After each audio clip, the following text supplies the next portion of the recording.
안녕하세요, 골든서퍼 임정 멘토입니다. 여러분, 오늘 해외선물 Q&A 주제가 뭐냐면 이제 선물과 옵션의 차이에 대해서 이제 여쭤보신 분이 계셔가지고 그거에 대해서 제가 조금 준비를 해봤습니다. 일단 이제 거품이 가치님께서 이제 선물도 물건 자체를 사고 파는 게 아니라 매수하거나 매도할 수 있는 권리를 사고 파는 게 아닌가요? 옵션과의 차이점은 옵션은 포기할 수도 있는 권리라는 점이죠. 뭐 제가 잘못 알고 있는가요? 이렇게 말씀 주시는데, 제가 봤을 때는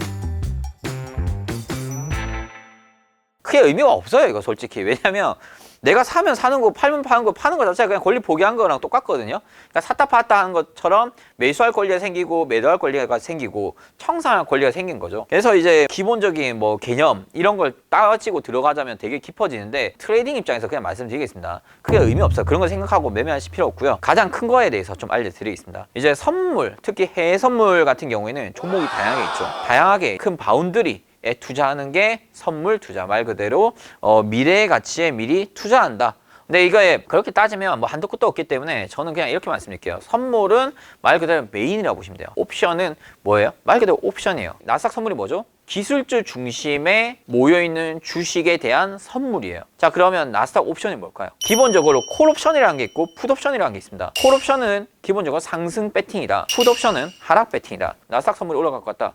그럼 나스닥 선물 매수예요. 그러면 나스닥 콜옵션 매수예요. 그리고 또 같은 방에 뭐죠? 나스닥 풋옵션 매도예요. 자, 여기서 중요한 거, 풋옵션 매도는 또 뭐예요, 그러면? 콜옵션 매수랑 똑같은 거예요. 풋옵션 가치가 떨어지는 거에 배팅한다. 그 얘기는 뭐죠? 시장 가치가 올라간다. 이렇게 볼 수가 있겠죠. 다시 한번 정리해드리겠습니다. 나스닥 콜옵션 매수 이퀄 나스닥 풋옵션 매도. 그리고 반대로 나스닥 풋옵션 매수 콜옵션 매도예요. 이해되셨죠? 그렇게 보시면 됩니다. 자, 그런데 여기서 중요한 건 뭐냐면, 옵션 같은 경우에는 나스닥 콜옵션 매수를 하는데 100만 원 투자를 했어요. 그런데 잃는다면 얼마까지 잃을 것 같아요? 100만 원만 잃어요. 자, 그런데 나스닥 콜옵션 매도를 친다 칠게요. 자, 그럼 100만 원짜리 매도를 쳤어요. 먹으면 최대 얼마까지 수익 낼 것 같아요? 100만 원짜리 매도를 쳤으니까 100만 원까지만 수익이 날 수 있겠죠. 그러면 수익이 100만 원에 한계치입니다. 손실은 무제한이 나올 수 있어요. 그래서 옵션 같은 경우에는 매수 전략으로 펼치게 된다. 예를 들어 콜옵션이든 풋옵션이든 매수 쪽을 이제 거래를 하잖아요. 날려봤자 내 본전 정도만 날린 거예요. 내 원금 정도만 날립니다. 자, 그러면 이제 옵션 같은 경우에는 증거금이 없냐? 증거금이 있습니다.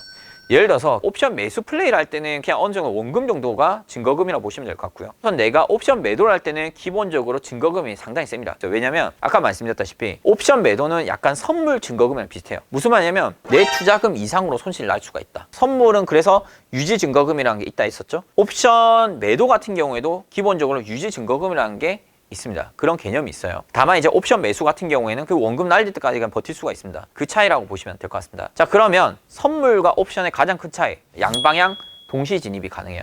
선물은 매수 아니면 매도만 사야 돼요. 그러나 옵션은 동시에 콜옵션 매수와 풋옵션 매수를 한 계좌에서 들어갈 수 있어요. 예를 들어서 오늘 엄청난 지표 발표가 있어요. FOMC 금리 발표가 있는데 이 금리가 인상될지 인하될지 모르겠지만 어디가 털지 모르겠는데 하여튼 뭐가 나와, 큰 게 나와. 이럴 때 어떻게 하죠? 에라 모르겠다, 양쪽 다 사버린 거예요. 콜옵션 매수와 풋옵션 매수. 예를 들어서 뭐 1,000만 원 샀어요. 자, 그러면 어떻게 될까요? 금리 인하를 해버린 거예요. 그러면 콜옵션 매수가 1,000만 원에서 1억까지 올렸어. 자, 그러면 반대 풋옵션 내가 1,000만치 산 거 어떻게 됐어요? 1,000만 원이 0이 가버려. 그냥 빵이 될 수도 있는 거예요. 자, 그러면 1,000만 원, 1,000만 원, 총 2,000만 원 투자를 했어요. 그런데 나중에 계좌 열어보니까 1억 100만 원 돼 있는 거예요. 그러면 결국 어떻게 됐죠? 2,000만 원 가지고 1억 100만 번 겁니다. 중요한 건 뭐냐면 아까 말씀드렸죠. 매수의 수익은 무제한이다. 그렇기 때문에 만약에 여러분들께서 오늘 정말 큰 지표 발표가 있다. 이럴 경우에는 콜옵션이든 풋옵션이든 양쪽을 동시에 매수를 해버려가지고 크게 터질 때 한 방에 먹어주는 그런 플레이도 나쁘지 않아요. 제일 안전한 거래가 될 수도 있겠죠. 그래서 옵션 매수는 수익이 무제한, 옵션 양매도는 수익이 제한적이다. 저희가 이제 예전에 국내 선물 옵션 시장이 정말 좋았어요. 거의 세계 1위 수준이었습니다. 그냥 우리나라가 전반적으로 국내 선물 시장이 급등하면은 저녁에 뉴욕 증시 같이 급등하고 다음날 아침에 급락하면 뉴욕 증시 빠지고, 오히려 우리나라가 전 세계적으로 대양주처럼 움직일 그럴 때였거든요. 그때 당시에 이제 국내 선물 옵션 거래 뭐 10만 원 갖고 할 수도 있고 5만 원, 만 원 갖고도 이제 거래할 수 있었습니다. 레버리지는 선물에 비해 얼마나 차이가 나나요? 높습니다. 예를 들어서 쉽게 생각하면 주식이 1이라고 치잖아요. 그러면 선물 같은 경우에는 10, 옵션은 선물의 10배, 주식의 100배 정도 리스크라고 보면 될 것 같아요. 예를 들어 내가 선물에 한 1억 투자한다? 그러면 옵션에 리스크 관리상 1,000만 원 정도 투자하는 게 좋아요. 근데 이제 해외 선물뿐만 아니라 이제 해외 옵션이 있긴 해요. 지금 제가 이제 차트를 잠깐 보도록 하겠습니다. 나스닥 이제 옵션에 대해서 잠깐 보여드릴 건데 어떻게 설정하는지 한번 보여드릴게요. 일단 뭐 기본적으로 여러분들 이제 매매를 하실 때 해외 선물에서 뭐 S&P면 S&P 누르고 뭐 나스닥이면 나스닥 누르고 다우면 다우 이렇게 누르잖아요. 그런데 예를 들어 해외 선물 말고 해외 옵션이 옆에 바로 붙어 있거든요. 키움증권 기준. 이걸 딱 눌러. 그럼 이렇게 이제 지수면 지수, 뭐 통화면 통화 이렇게 막 나옵니다. 나스닥 옵션을 딱 누르세요. 누르시면 이 좌측에 있는 게 콜 옵션입니다. 우측에 있는 게 풋 옵션이에요. 요 가운데 있는 게 행사가라고 봅니다. 12,100, 12,150포인트, 12,200포인트 뭐 이렇게 되어 있는데 보시면 나스닥이 12,113이죠. 그러니까 이게 12,100에 노란색이 쫙 펴져 있는데 예를 들어서 12,200 가면은 이게 12,200으로 합니다. 그래서 옵션 같은 경우에는 행사가 개념도 좀 알고 하셔야 될 것 같은데 제가 5, 6년 전에 만들었던 그 옵션 영상들이 있습니다. 그 영상들을 보시면은 자세하게 좀 배우실 수가 있으니까 그거 한번 좀 더 참고하시면 좋을 것 같고 어쨌든 옵션 같은 경우에는 이제 선물 개념과 좀 다르게 한 계좌에서 동시에 양쪽 거래를 다 진입해서 수익을 낼 수 있다. 다만 변동성이 되게 적기 때문에 요거 한번 호가창 한번 볼게요.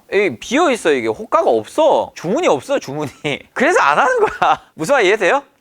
안 하는 거예요 그냥. 사람들이 안 하고 있는 거지.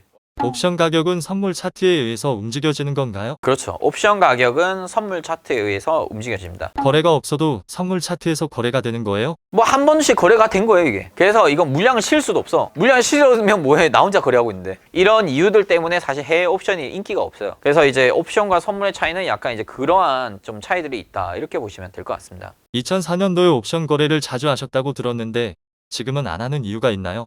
일단 변동성이 죽어버렸어요. 예전에는 하루에 10,000원이 100,000원 갈 때도 있고 많이 뭐 30,000, 50,000 갈 때도 있고 최소 그날 100% 터질 때도 많았거든요. 근데 지금은 뭐 10,000원이 10%, 15% 아니면 뭐 가끔 뭐 100% 터질까 말까? 그러다 보니까 양매수 전략을 펼칠 수가 없는 거예요 이게. 국내 선물 옵션 시장이 갑자기 사라진 이유가 있을까요? 일단 뭐 증거금이 너무 세져서 그래요. 아까 말했잖아요. 50,000원, 100,000 갖고 매매할 수 있던 게 갑자기 기본적인 20,000만 이상이 있어야지 할 수 있어요. 그리고 교육 이수료를 갑자기 30시간 정도 들어야 된다고 얘기를 하더라고요. 그러니까 신규 투자자들이 입장을 못 하는 거야. 왜냐면 하려니까 교육 30시간 듣고 오세요. 투자금이 최소 2,000만 있으셔야 됩니다. 이러니까 일단 교육에서 막힌 거야. 그러면서 점점 인기도 떨어지고 거래량이 줄고 참여자가 줄다 보니까 아무래도 이제 전반적으로 죽었고 그 참여자가 어디로 갔겠어요? 다 해외 선물 넘어갔어요. 그래서 해외 선물이 지금 메인이 돼버린 거예요. 아무튼 그런 이제 트렌드들이 있었는데 아무튼 현재는 뭐 그렇습니다. 그렇게 보시면 될 것 같아요. 여러분 오늘은 제가 선물과 옵션의 차이에 대해서 좀 길게 설명을 좀 드려봤습니다. 그래서 이제 조금 더 옵션에 대해서 자세하게 배우고 싶으신 분들께서는 골든서퍼 옵션 치시면은 자세한 영상들이 많이 나옵니다. 그 영상들 보시고 하시면 좋을 것 같고 일단 뭐 개인적으로는 옵션보다는 해외 선물이 제가 봤을 때 훨씬 더 대응하기도 좋기 때문에 해외 선물 추천드리겠습니다. 자, 이상 골든서퍼였고요. 오늘은 제가 여기까지 진행하도록 하겠습니다. 다음 영상도 기대해 주시기 바라면서 좋아요, 구독, 응원 댓글 꼭 부탁드리겠습니다. 감사합니다.